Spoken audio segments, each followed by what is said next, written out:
clock strikes. Here, it's always Halloween, and I'm always your haunted host, Luce Tomlin Brenner.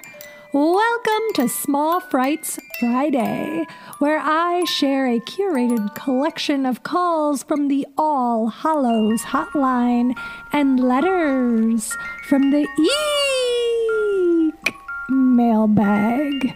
Do you have a Halloween query or memory that you would like to share? Call the All Hallows hotline at 802-532-DEAD. Or you can write an EEEEKmail to itsalwayshalloweenpodcast@gmail.com. If you're on social media, follow and tag us at It's Always Halloween Podcast on Instagram. This episode of It's Always Halloween is brought to you by our Patreon Ghoul Gang. These glamorous ghouls fund each and every episode, keeping us ad-free, independent, and sustainable. Are you searching for a unique last-minute gift this month? Snag an annual subscription for the creeps you love or yourself and support a team of DIY creatives over corporations. Or maybe you want to gift a special thank you to your favorite haunted host? Subscribers get 2 months free when they become an annual patron of It's Always Halloween. Give the gift of Halloween all year round. When you become a patron of It's Always Halloween, you'll receive bonus trick-or-treat goodies like community Discord access, film screenings and discussions, and bonus episodes. A new bonus Christmas ghost story by W.W. Jacobs, the author of The Monkey's Paw, just came out, and another wintry chiller will be released next Friday. Each story is dramatically read by myself with original sound design by my extraordinary co-producer, Pete Burns. Another patronage perk is membership in our book club. This month, we are celebrating Shirley Jackson's birthday and taking a deep dive into her ghastly, groundbreaking novel, The Haunting of Hill House.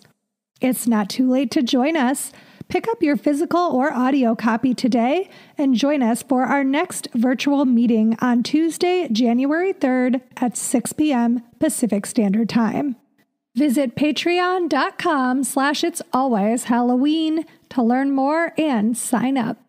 You can also support the podcast by buying merch from our Redbubble. There we have tees, notebooks, stickers, prints, mugs, and so much more. You can even get a mini skirt with our podcast art on it. I mean, you would be the most fashionable person at the club in that for sure. Or you can order a copy of our Hallowzine from Displaced Snail. Links to everything can be found in our show notes. So I got really fantastic feedback from our interview episode with Julie and David Stone, and many of you reached out to say that you ordered the book. It's alive! I hope you'll call or write in to give your review when you're finished reading it. I'm really looking forward to hearing what Lanterns think of it. I love seeing an indie author get support, and as much as I adore the major spooky authors like Shirley Jackson, of course, and Stephen King and Neil Gaiman, Edgar Allan Poe, all the greats, it is important to me to highlight authors who don't have a major platform or like decades of literary hype. As we enter the cozier months, I'd love to hear what books you're curling up next to the hearth with. With Frankenstein and books in mind, let's jump into our first EEEEKmail. This one has the subject line, a question from a librarian. Hello, I work as a high school librarian. Our sophomores are required to read Frankenstein, and every year there are students who really struggle with the text. Do you have any tips for reading Mary Shelley?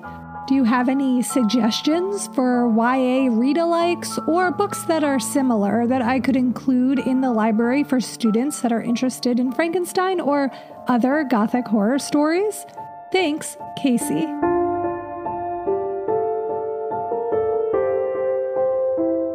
Casey, thanks for reaching out with these fantastic questions. I pulled a few things from the internet for you, and those links will be in the show notes.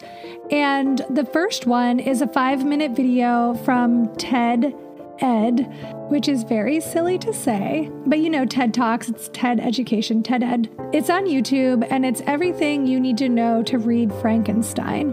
What I love about this short video is it has really compelling animations to go with it. Very lush colors and fun little characters. It does a great job of capturing the imagination, especially if you have students who are maybe more visual learners. I know for me, growing up, I always did my best when I had a visual and an audio component to my education. This video is neat because it also tells the watcher a little bit about Mary Shelley's background, so you get some context, which can also be really helpful when you're trying to understand an older text. Next, I'm going to share an article from Medium titled Mary Shelley, the teenager behind Frankenstein.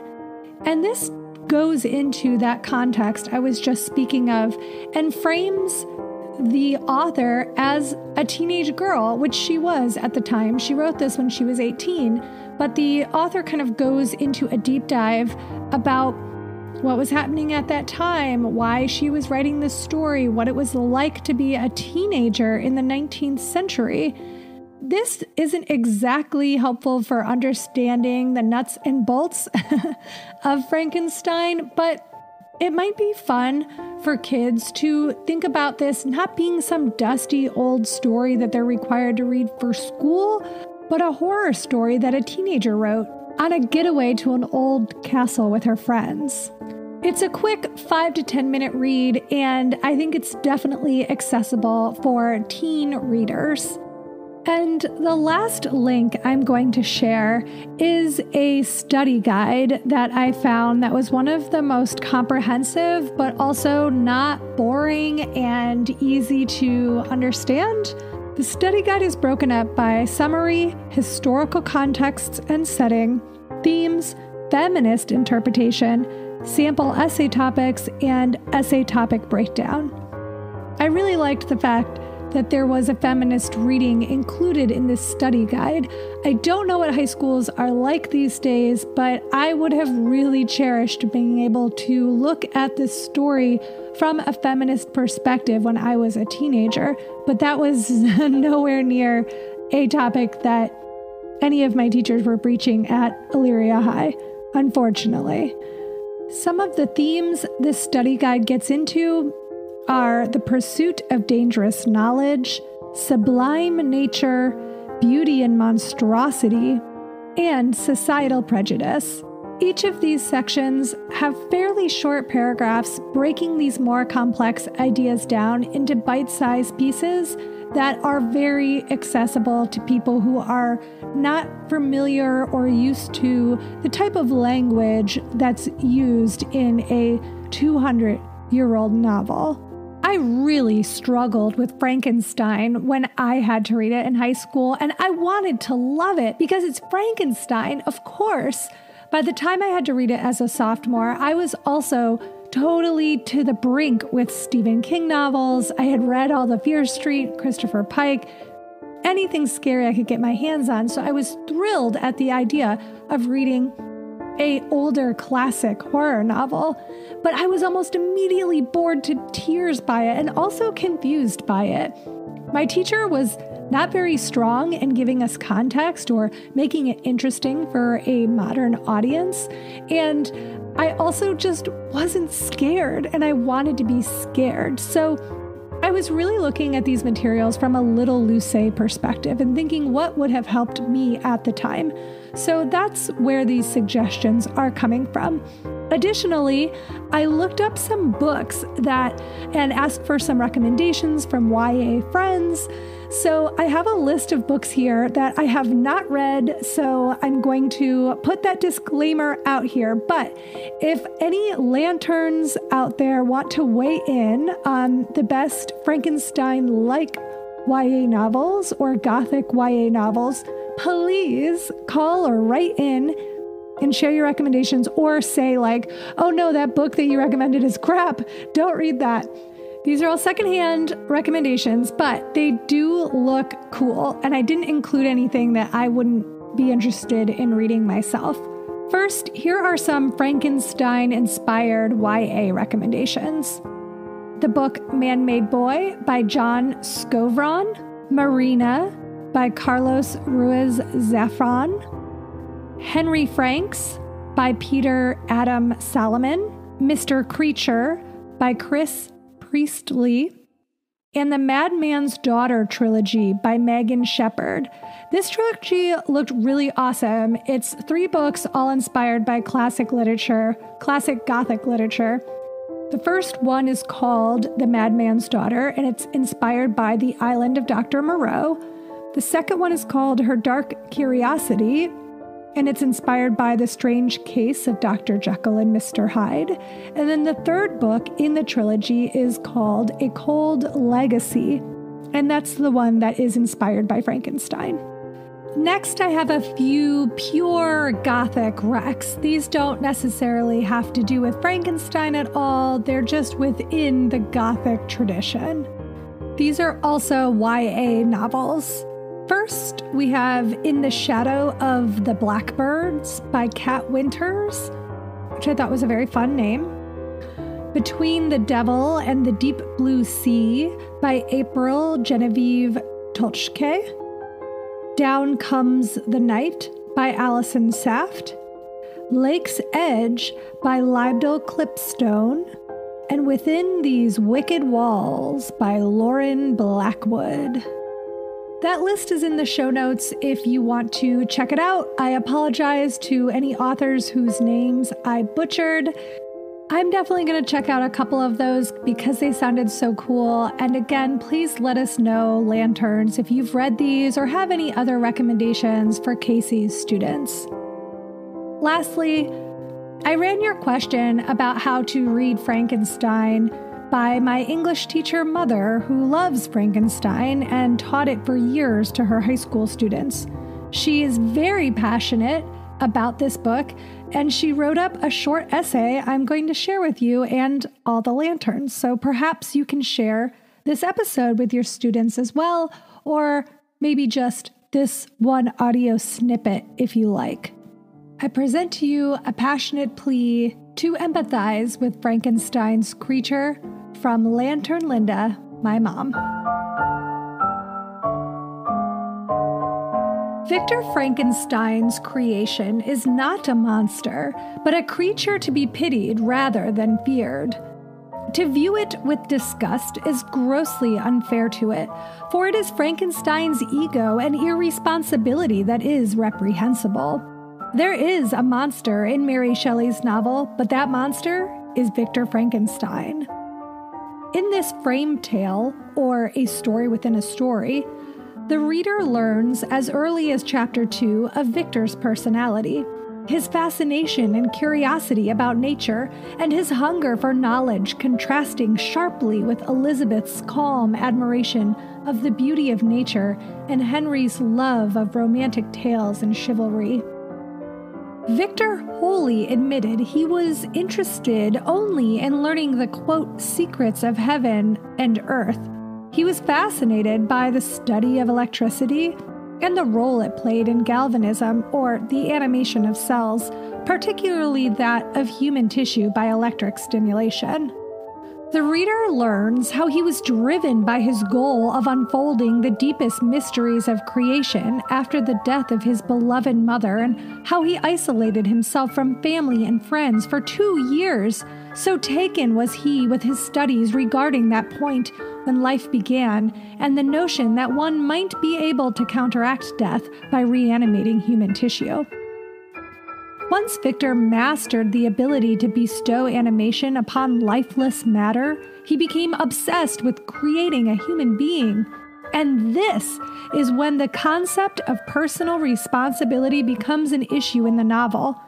For Victor abandoned it completely, blaming outside forces and even fate for every event in his life after that point. Victor's continual irresponsible acts begin in Chapter 4, the very moment he decided to create an 8-foot-tall human being, a, quote, creature by Shelley's description. By Chapter 5, Victor is successful in his attempt to, quote, infuse life into the oversized, inanimate body, but he was repulsed when his success yielded a creature opening its yellow eyes and breathing convulsively, thereby causing its limbs to move in an agitated manner. Rather than celebrating his success and attempting to interact with the creature, albeit an abnormally large one, Victor yielded to his disgust and fear and rushed from his lab, abandoning his fully animated creation and retiring to his bedroom, hoping to sleep and forget what he had wrought, if only for a time. The creature, however, began looking for Victor and eventually found him, whereupon it reached towards Victor, making inarticulate sounds while grinning, for it had found his father. Did Victor embrace his child as a father might, talking to it, helping it acclimate to its surroundings, and imparting necessary skills for its successful entry into the world as a parent does with his or her child? No! Rather, Victor ran from the house and passed the rest of the night pacing in the courtyard until 6 a.m, after which he returned to his room, relieved to find his creation had left, and without further regard for what he had wrought. By Chapter 10, the reader learns of the murder of Victor's little brother William and the wrongful accusation/execution of a valued servant of the Frankenstein household, Justine. Both deaths preventable had Victor shared with the authorities information regarding his creature and his wanton abandonment of it. The reader learns, too, of the creature's anguish as it learned about the world into which it was so ruthlessly thrust. 4 times it begged Victor to listen to it so the creature might tell its story, all while Victor declaring his hatred for it and his desire to kill it. It shares with Victor its love for the beauty of the natural world, along with its hatred for its own appearance, seen by it in a reflective pool of water. Of its appreciation for the song of the forest's birds, and its disgust of its own guttural utterances. Of the mesmerizing and pleasant appeal of fire, its live embers left by wandering beggars, and the physical pain it experienced after thrusting its hand into the warmth. Of its overwhelming loneliness and desire for human interaction being met by people who, after having seen it, ran from it screaming with fright or pelted it with rocks and sticks. Of its one-sided acquaintance with the DeLacy family, whom it observed surreptitiously as the members of the family went about their daily life in the cottage, its observations of them allowing it to learn speech and to master reading and all matters of education, until the fateful day the creature realized the papers in the pockets of the clothing the creature had taken from Victor's laboratory were actually Victor's journal, in which Victor not only recorded the step-by-step creation of the creature, but the horror with which Victor was filled upon seeing it in its finished and animated state. The creature was filled with pain after having learned, through reading various books it had found in abandoned suitcases, that many people believed in a god that created mankind to be beautiful and alluring, but that it was created by one Victor Frankenstein who viewed his creation as a hideous monster.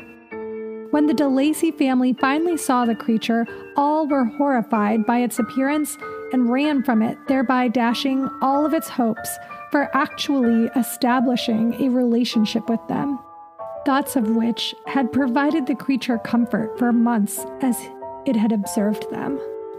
In painful desperation, the creature screamed as it burned their abandoned cottage, and feeling despised and desperate, it focused on finding Victor. The creature's negative interactions with human beings inspired it to travel only by night during the long, cold months.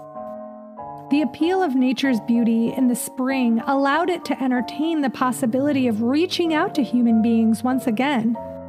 Upon seeing a little girl fall into a rapidly moving stream, it saved her by jumping into the stream and dragging the child to shore, afterward picking her up and carrying her towards what it hoped was help, only to find that its kindness resulted in being shot and wounded by a man who had been with the child prior to her fall.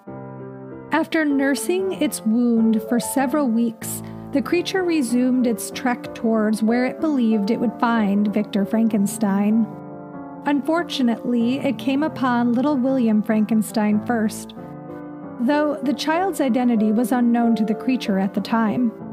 Its thoughts of a youngster's innocence, allowing it to educate the child so a friendship might ensue, were shattered by the child struggling violently and screaming that the child's father, quote, M. Frankenstein, would punish the creature. The creature smothered the child to quiet it, the incident thereby dashing yet another attempt at human contact.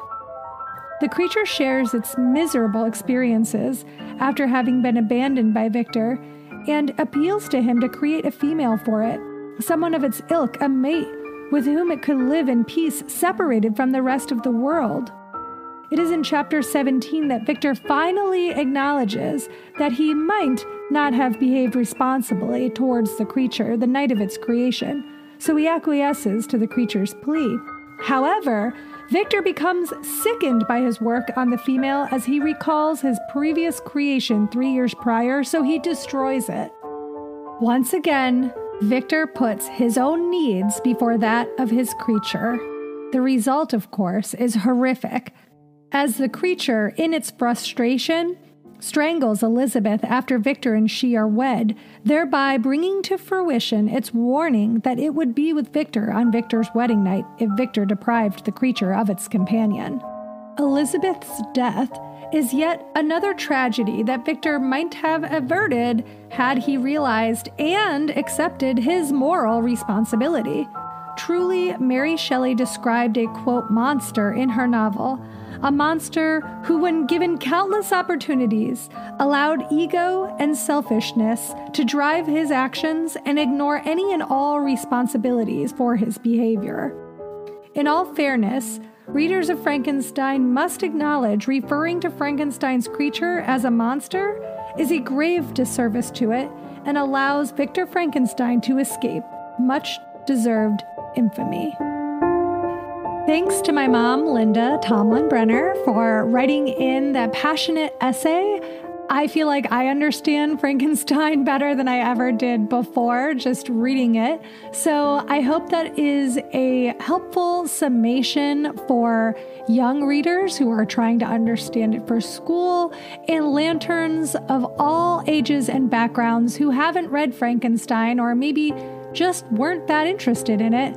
Now you know, and can perhaps even discuss it at dinner parties and pretend like you read it. Casey, I hope this helps. Thanks so much for writing in. We would, of course, love to hear an update if anything from this episode helped your students at all. And please, fellow lanterns, chime in with your contributions. Speaking of the undead, we have a call coming in right now from beyond the grave. Hi, Lucy. It's Daniel. I'm here in New York. Thank you so much for the podcast. It is so much fun. You bring so much joy to my life, to you, my speakers, every week. So thank you so much for everything that you do. I just wanted to call in to give a little bit of appreciation to a long sort of standing show that's been a favorite of mine, even though it fell off for a while, but The Walking Dead. Of course, the theme of zombies, something that I really love about Halloween. Of course, being introduced to, at a very, very young age, the original Dawn of the Dead by Romero. I believe it was 1978. And I loved this idea of zombies as political commentary. And at that time, looking at late-stage capitalism and mindless consumption. And as I've researched over time, just how many times zombies have been used as this allegory for really important topics. It just has really stuck with me over time, this theme of these zombies and the sort of beauty of how we perceive them and the way that we can storytell using them as a device in many ways. So that's something that's always stuck with me. And I think it was really The Walking Dead that introduced me to this idea of a figure, a mythological figure like a zombie that could persist beyond the borders of Halloween, if you will. And this idea that, within this world where we're consumed by death and walkers, that there's still themes of love and joy and resilience and courage and bravery. So, again, even though I'm sure a lot of folks have mixed emotions about a show like The Walking Dead, I gave it a shot recently, came back to it for its final season, and I must say, it's really good. It got me hooked. It feels so cinematic, so epic, and I don't know how they pulled it out, how they got the budget to do that this final season as the series comes to a finale, but it's been a joy to sort of revisit some of those themes, some of those ideas that have been so important to me in my own personal journey with Halloween and, of course, with my dad, who introduced me to zombies way before I should have. So I hope that I can connect to other like-minded lanterns who love zombies as much as I do. And again, thank you so much for everything that you do. Bye-bye.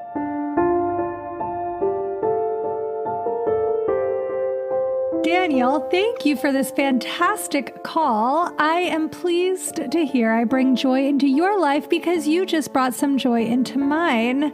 Now, I used to watch The Walking Dead. I loved it when it first started. I was absolutely bowled over by the special effects and totally taken in by the characters and the story, but I did get a little worn out by it by about season 5, I believe. Once they hit the prisons and then a disease also swept through the prisons and they're like, now we're sick in this other way and zombies. I just got so sad and I could not stick with it. But I love to hear that you returned to it and the final season was a banger. That's the best, especially with a long-running show. Sometimes it can be really hard to sustain that excitement, especially a show that is driven by so much action.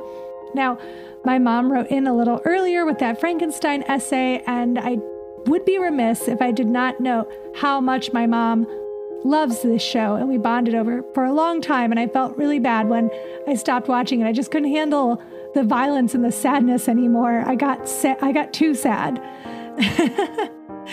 But before The Walking Dead, I also was introduced to zombies by my mom, and we watched Night of the Living Dead together when I was younger, and I was quite disturbed by it. And then I finally, when I got a little older, I watched Dawn of the Dead and Day of the Dead when I was in college, and I completely agree with you. I really love the way in which zombies are used as different societal metaphors. I think it's interesting that the history of zombies can be traced back to slavery, which is arguably the worst thing that's ever happened in society.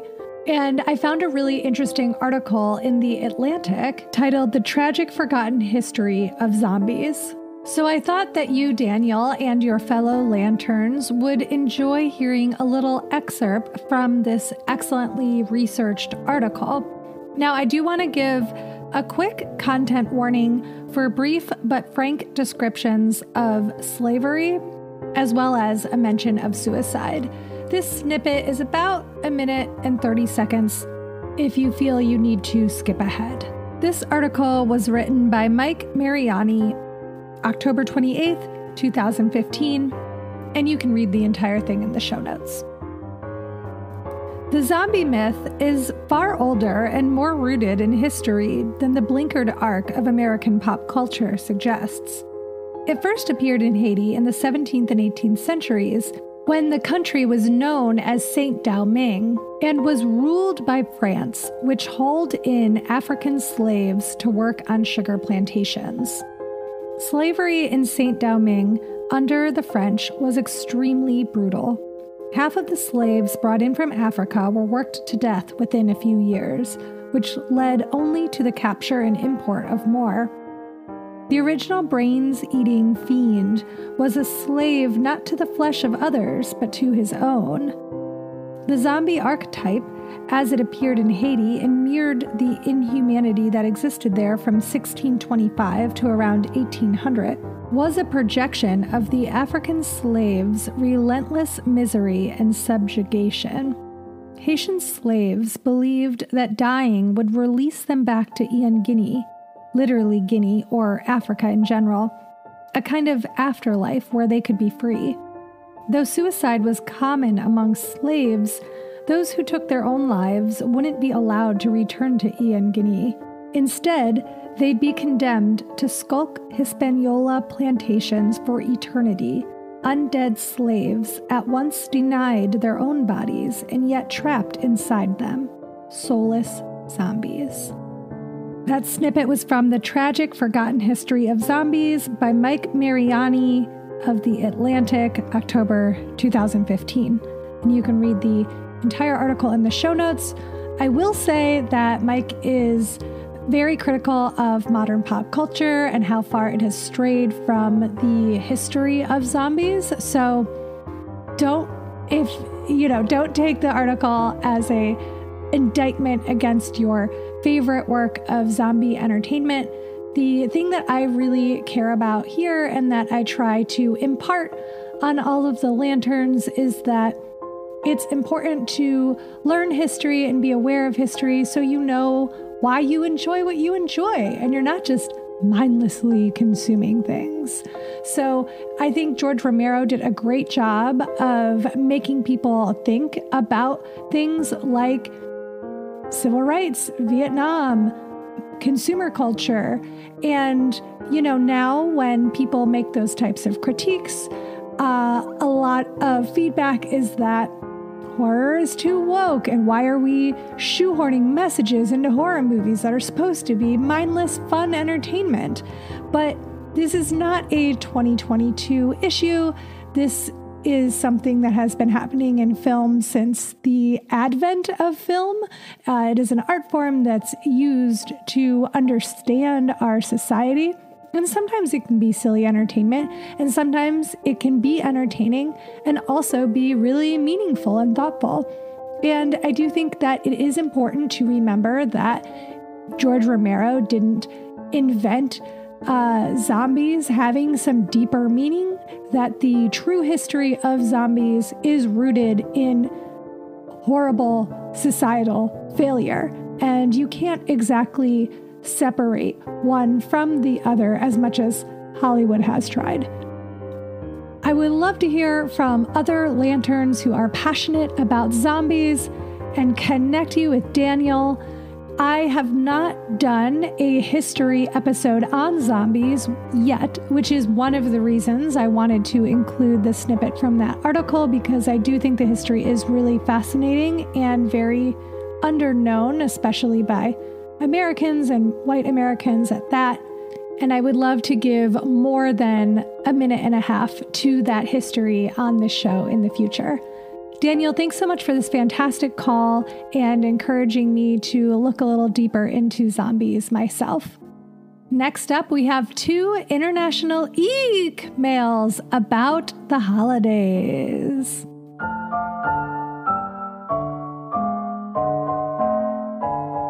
Hello, Luce, and spooky December to you. While I was putting up my Christmas decorations the other day and listening to your podcast, I thought it might be fun to tell you about a specific holiday figure we have where I live, in northern Italy, specifically the region of Veneto. Her name is Befana. She's an old hag wearing dirty, ripped clothes, a big black shawl, and she travels on a broomstick. Sort of like a witch, but not. Traditionally, her nose is big and some of her teeth are missing. Her hair is gray or white, all ruffled and covered in soot because she enters people's homes through the chimney. She stays hidden all year round and only soars in the sky during the nights between January 5th and 6th. That's her night, the time of year when she visits children. If you're good, you get a stocking full of candies, treats, and little gifts. If you've been bad, you get coal, garlic, and dried polenta, which is cornmeal mush. She's not evil, though, and it's believed even if you've been a little bit bad, if you leave some hot food for her, she might turn a blind eye on your misbehaving. Some hot soup should do, or a cup of milk with tasty biscuits. I remember one year when I was little and I knew I had been bad, I was terrified she'd come and scold me. My parents did a great job at telling me how the Befana was disappointed and angry, and how she'd leave only stinky coal for me. I find it funny looking back at it now, but back then I was so sad and frightened. So what did I do? I left some milk and biscuits for her before going to bed, then hid under the duvet and waited until I fell asleep. The morning after, I woke up and ran to the kitchen, only to find the milk and biscuits were gone. And the Befana did not leave coal for me, but treats and little gifts. I was so happy, and of course, so blissfully unaware of how much my dad enjoyed his milk and biscuits.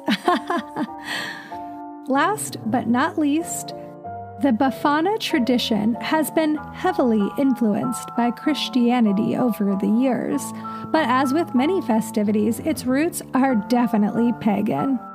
On the very same night of the Befana, January 5th, it is customary to celebrate the Pani Vino, bread and wine. It consists of a huge bonfire atop of which a dummy with a hag appearance is placed. The dummy is called Vicia, meaning old woman, and represents the past year that needs to be burned in order to make room for the new year. Then, predictions are made looking at the direction of the smoke coming from the bonfire. If it goes east, harvests will be plentiful. If it goes west, not so much. I love the podcast, and I'm wishing spooky holidays to all of you lovely lanterns. Manola Calistro. Manola, what a fantastic mail. Perfect for this time of year and just a little bit spooky. We love it. I did mention Befana very, very briefly on our Creepmas Creatures episode last year from December 21st. The reading that I had done at the time had sort of interchanged her with Frau Perchta, and I'm so happy to hear from you directly, an Italian on the streets who has actually celebrated the La Befana traditions, because I think I misrepresented her in that Creepmas Creatures episode. I really loved hearing all about your experiences as a youngster, and of course, the fact that your parents were enjoying not only lightly shaming you for being a bad kid, but also gobbling up all of the food that you left. A classic experience that I think is held all around the world, with different creatures being the ones to punish or reward. I also wanted to mention our Kitchen Witch episode from July 23rd of 2021. That was the first time we ever heard from Grimturn Nathan. He was not an intern at that time. He was a lantern. It was the first time that he reached out. And so he wrote in about Befana, and I think it's so fun that we get to hear from you, Manola, what the real experience is there. So thank you so much for taking the time to write such a fascinating, funny, and lively EEEEKmail. I really enjoyed it, and I know that your fellow lanterns did too. I hope that Befana brings you something special this year and leaves the stinky coal and garlic in her bag. What does she carry her stuff in? What kind of satchel? Santa Claus has, a large sack. Does she carry a large sack on her broomstick? I'm always desperate to know about the accessories of witches. Okay, up next, another seasonal EEEEKmail with the subject line, C-word curiosity.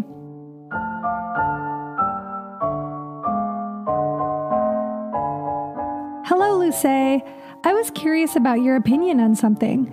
You've mentioned that you don't like a warm Halloween because of your preference for scary over sexy costumes, which I totally get. But I'm wondering how you feel about warm Christmases.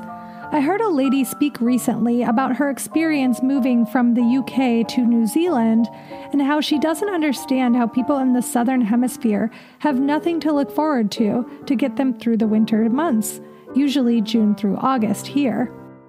I grew up with scorching temperatures during the holidays, and as hard as cooking and baking is in that heat, I feel like I prefer the festivities and the vibe in the summer.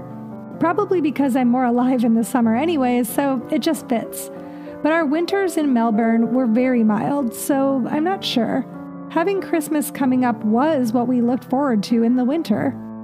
Our school year is also set up differently, so our end-of-the-year holidays are through the summer holiday period, so obviously there was a lot of fun to be had. How do you feel living in LA coming from a colder state? Can't wait for the next podcast episode in 2 weeks. Phew, you guys are killing us. Haha. Love, Lantern Sam.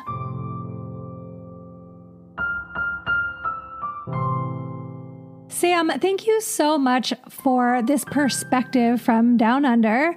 I think it's easy to forget that you guys have hot Christmas. I'm always talking about hot Halloween here in Los Angeles. And by the time that we get to December in LA, it is winter here. However, our winter is temperatures in the 40s, which we love to joke about it being so cold, but it really does feel cold now that I've lived here for 10 years, and I don't want it to get any colder. I don't miss Ohio. I don't miss the snow. When I want to get some snow, we drive to the mountains, which are about 2 hours away, and we can enjoy it for the day or for a weekend. I do like to snowboard and sled and ice skate and build snowmen, but I don't like being around the slush and the gray and the wind whipping across your face and ripping your skin off and crackling every single web between your fingers until you're bleeding. Oh, winter is actually the scariest time of year now that I'm thinking about it. But yeah, I don't miss it. And I like having a winter in LA where I can wear a stylish coat that I don't have to zip up. When I moved here, I finally understood in movies, Christmas movies, why people are always wearing open coats and jackets, because they're not cold. You can just have a stylish coat instead of like wrap yourself in 1,000 layers to try to survive the walk from your car to the mall. I want a chilly Halloween, a hot Christmas, and an overcast summer. I'm crazy. Thanks for this cute letter, Sam. It's always wonderful hearing from our international lanterns and getting a new perspective on things. I'm really happy that you're excited for the future episodes. I actually had to cut this Small Frights in half because I got overly ambitious and I put way more into it than I was getting to be over an hour, so I split it. And so next month's Small Frights is almost ready to go. And Witches is also coming next month, so that's exciting. Sam is a Ghoul Gang member, but for the rest of the Lanterns who are getting eager about new episodes, as I said at the top, I do release 2 Patreon bonus episodes a month. It tends to be close to an hour of extras, including music by Pete Burns. And you can check that out at patreon.com/it'salwayshalloween. Become a Patreon Ghoul Gang member and help us produce this show like Sam. Lanterns, I would love to hear how you are keeping this season creepy. And if you have any feedback about anything that you heard today or have any further questions or memories related to Halloween, please give us a call on the All Hallows hotline at 802-532-DEAD, or drop us that EEEEKmail at it'salwayshalloweenpodcast@gmail.com. This episode of It's Always Halloween was hosted by me, Luce Tomlin-Brenner, with help from your fellow Lanterns, Casey, Linda, Daniel, Manola, and Sam.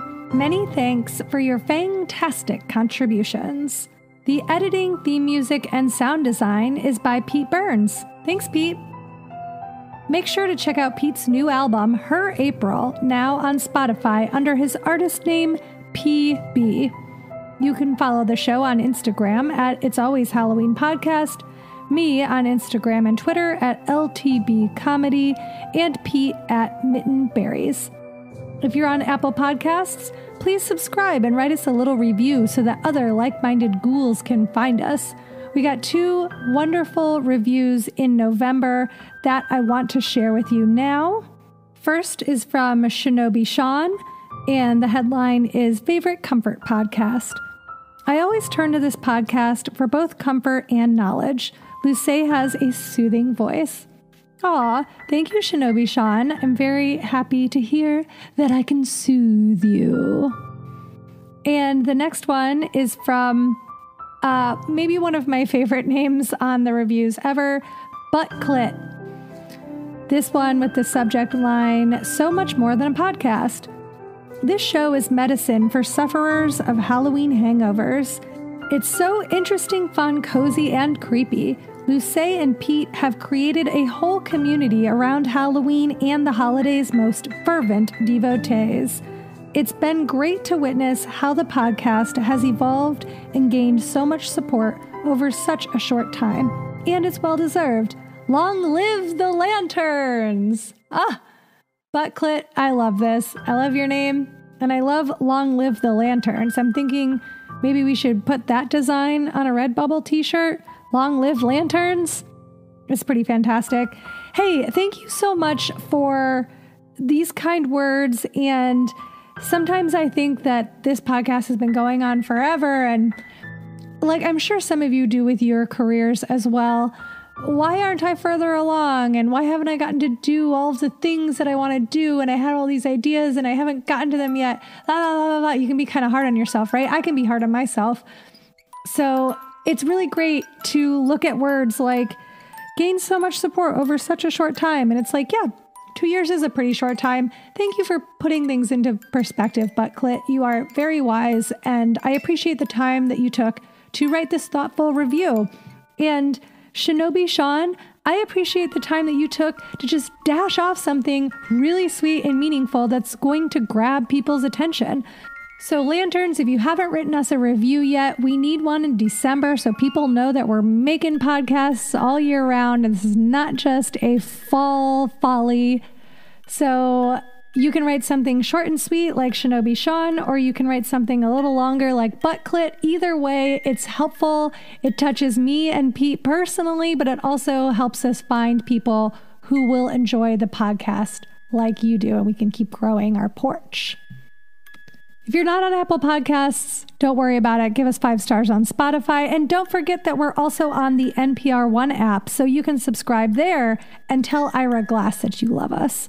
Thanks so much for listening to yet another episode of It's Always Halloween. And come back next time, unless you use the phrase Frankenstein's monster to refer to the creature, then get out of here. You've learned nothing.